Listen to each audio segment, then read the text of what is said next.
Hello and welcome to the Creative Woman Cafe, a place where your creativity flows. So today I'd like to talk about how we can use our creativity to connect more to our authentic self or our higher self. And I'd like to talk about the process that I sometimes go through when I do a painting.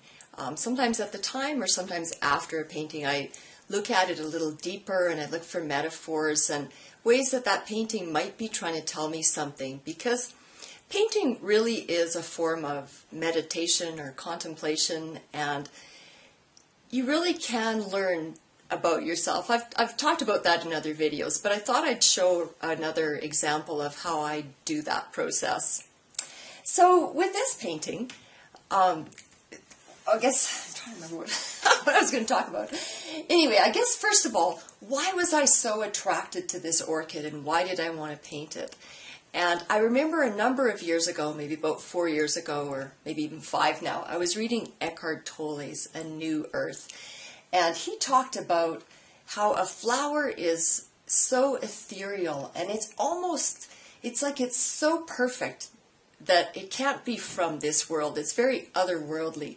So it creates a little opening in us that allows us to walk into the spiritual world, even if just for a minute. They're just so otherworldly, I guess, and so perfect. And that stuck with me because I had taken a course about the same time, and in that course we had to give ourselves a name, and the name that came to me just right away was Flower.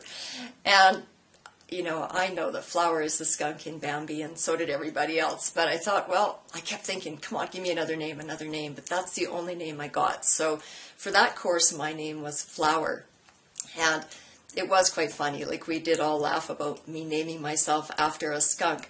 But then when I read Eckhart Tolle, I thought, you know what? That's, that's okay. I'm going to stick with that. Or the course was over, but I liked that meaning much better.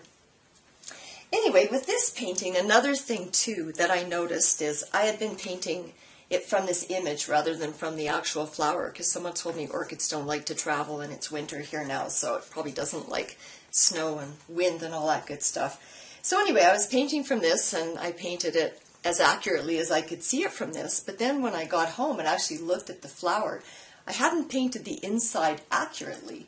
It's different than the flower actually is. And I thought, you know, that's actually pretty similar to us, because we have this image of ourselves, or at least I do, and really it may not be that accurate as to what's inside. And that can be because of limiting beliefs and things, traumas maybe, that have happened to us that cause us to be maybe less than we could be. So that was another thing too when I started looking at this painting. Was actually when I was doing this painting, I realized how much I like to paint bigger, not little paintings. And I had been picking away at that other little painting. It had all kinds of little areas, so I was really just, this was my movement. Whereas to paint this one, I had to move my whole body. And I loved that. And I realized, you know, all the paintings I've enjoyed doing have been bigger. And so I will keep doing that. I'll paint bigger ones from now on. But what I thought about is, I don't like painting small. That's pretty close to, I don't like playing small. And actually, I do like playing small, but perhaps something in me, it's safer, that's why. But perhaps something in me wants to start playing a bigger game.